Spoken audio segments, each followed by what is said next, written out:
নমস্কার, আগমনীর ক্লাসরুমে আপনাদের স্বাগত জানাই। আজকে যে বিষয়টির ওপর কথা বলবো সেটা হচ্ছে target base approach for implementation of environmental protection rule. Environmental protection রুলের অনেক কিছু আপনাদের সঙ্গে আলোচনা করেছি। আজকে যে বিষয়টির ওপর কথা বলবো সেটা হচ্ছে ওয়েস্ট ম্যানেজমেন্ট 2016 ওপর বেস করে।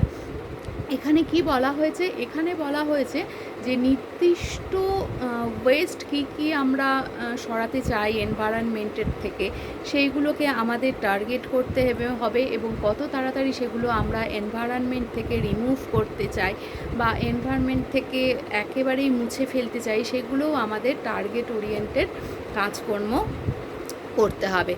এবং প্রতিটি ক্ষেত্রে ওয়েট, তাদের অ্যামাউন্ট, এই সমস্ত বিষয়গুলোকে মাথায় রাখতে হবে।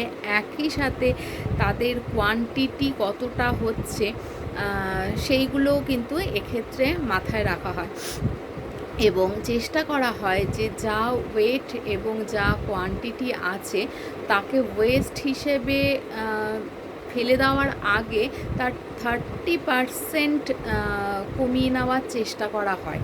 অর্থাৎ যেটা ওয়েট আছে বর্তমানে তার 30% কমিয়ে নেওয়া হয় বা যে কোয়ান্টিটি আছে তার 30% কমিয়ে নেওয়া হয় প্রাথমিক অবস্থায়।